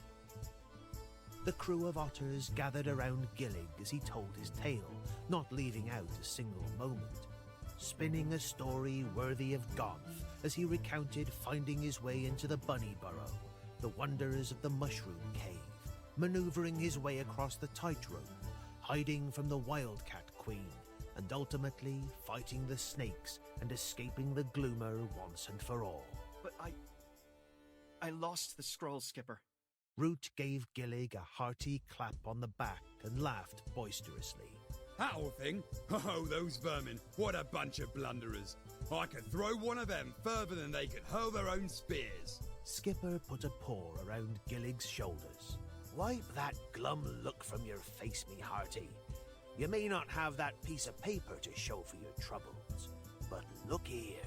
Skipper led him over to the waterside and pointed at his reflection. Aye, that's the make of a true otter. Well done, matey. 'Tis only a memory of you afeared by snakes. Take a good look. Why, you're almost as big as me. Skipper flexed with his powerful limbs. Gillig put a paw over his mouth to stifle a laugh. Skipper smiled as he patted Gillig. Looks like the internet just died. Yep, that's exactly what happened. All this rain we've been having lately. Been knocking the Wi-Fi out constantly. Let's see if I can get it back.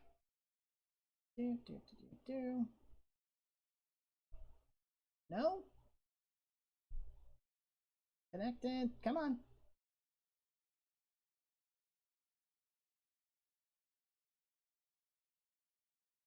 Oh, are we back? I'm on yellow bars. Are we actually connected? Okay, it's showing up on mobile. Okay, Haldo, are we back? I believe so. Well, it's not showing anything. Hang on. Come on. Come on. There we go. Okay, I think we're back. Yeah, sorry about that. Internet kind of just died again. It does that.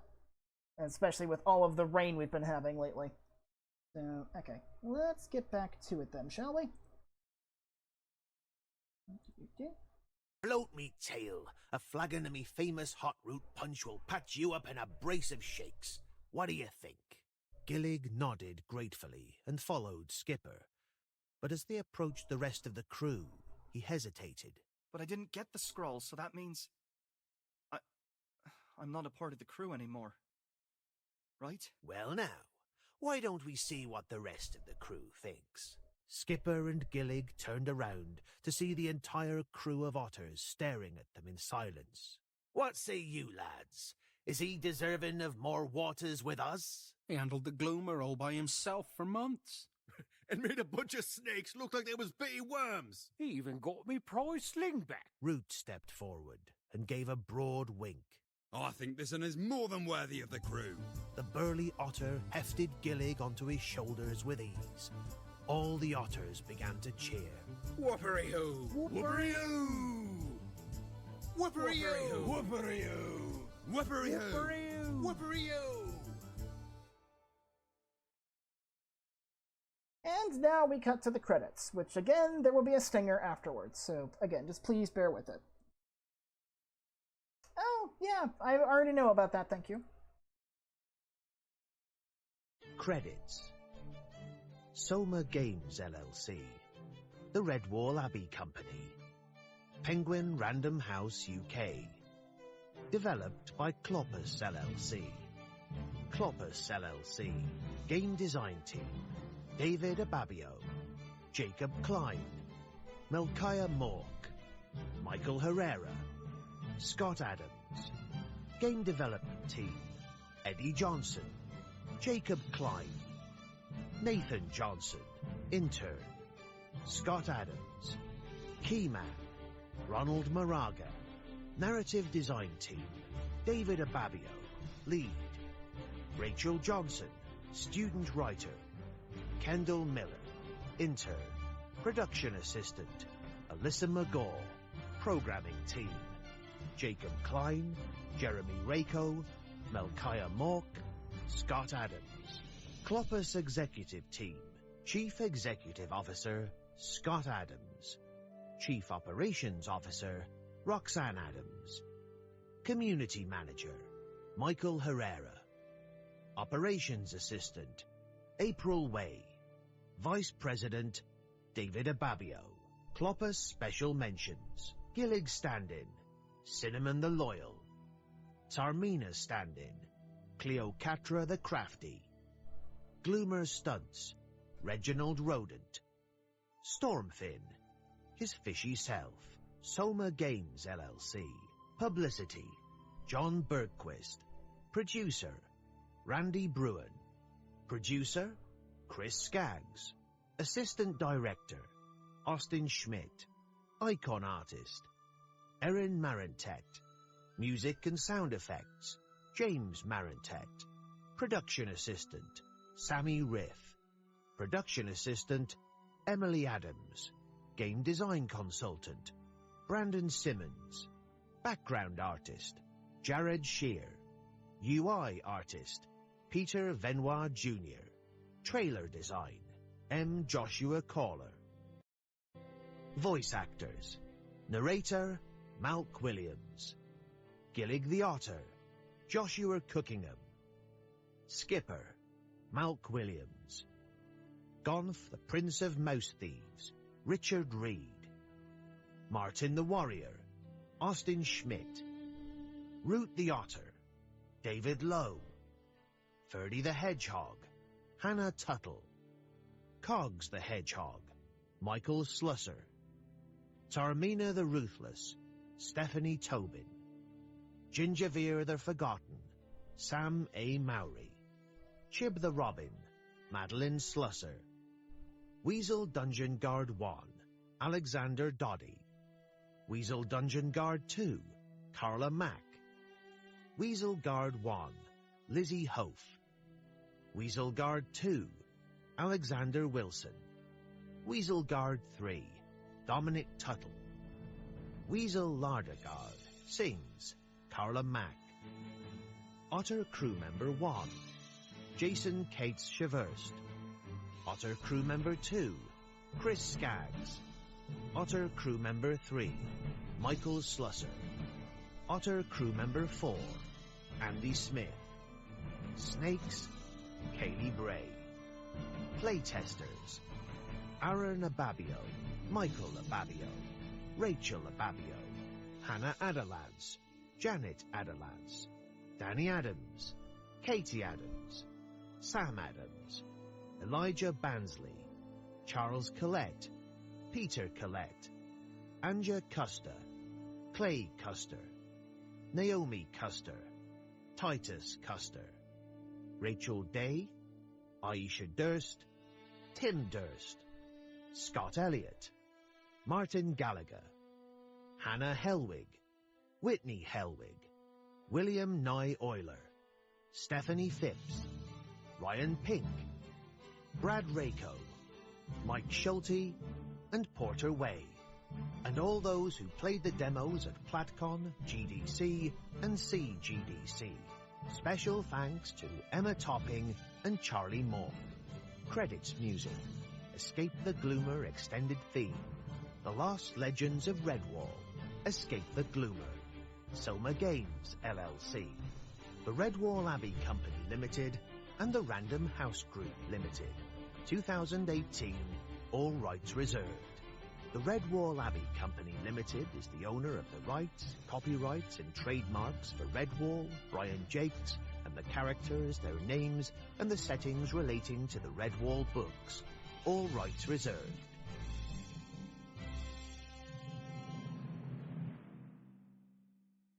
Hey, now what's that glowing thing around your neck? Gillig looked down at the amulet still hung around his neck. It was glowing oddly from the flickering light of the fire. Jumping down from Root's shoulders, he quickly pulled off the amulet and held it up to the firelight. Brilliance shone through the numerous glittering emeralds. The otters gasped and murmured amongst themselves as they moved out of the way. Below, in the patch of sand that had been cleared, the shadows cast from cuts in the gems aligned, revealing a map detailed across the beach. The clamour of the crew reached a crescendo as they examined the glowing pinpoints dotted along the paths of the map. Skipper put his arms around Gillig's shoulders. "Strike me rudder, matey. It looks just like mossflower. But over yonder there." Skipper pointed a paw to an unfamiliar corner of the map where a large eye was detailed. Beside it, in a careful scroll, was another riddle. Beyond the green my keepers await, hearts which failed at the mountain of heat. If my ultimate treasure is your fate, then my eye you must meet. After which strange characters followed, the form much like that of the first section of the riddle, but was in a language unlike anything the otters had ever seen before. Verduga, Lord of Kotir. At the sight of the name at the bottom, Gillig turned to Skipper, flashing a grin that caused the older otter to let out a boisterous laugh. The young otter did not leave the halt with empty paws. A great adventure was ready to begin. Game over. Congratulations. You are a true champion. Thank you so much for playing Escape the Gloomer, and be sure to read Mossflower and the rest of the Redwall series for more adventures in the grand world of Redwall. Indeed, and that is Escape the Gloomer done. Unfortunately, there is no, follow-up to this, so it's just like, hey, Gillig goes off on his own adventures, and that's why he never shows up in anything after this, and never, is around to see Redwall get built. So, anyway, let's go to the artwork, right here. So, like I said, that is it for Escape the Gloomer. The adventure is complete, no more to be found here, so I think I will see all of y'all next time. I will probably take a week off, not only to kind of bridge the gap a bit between this and what comes next, but also to kind of give myself a little bit more time to, decompress after everything that's happened lately with the family. So I appreciate everyone being willing to kind of work with me on that. So yeah, I'll see y'all then. But before we go, let me give y'all something to look forward to.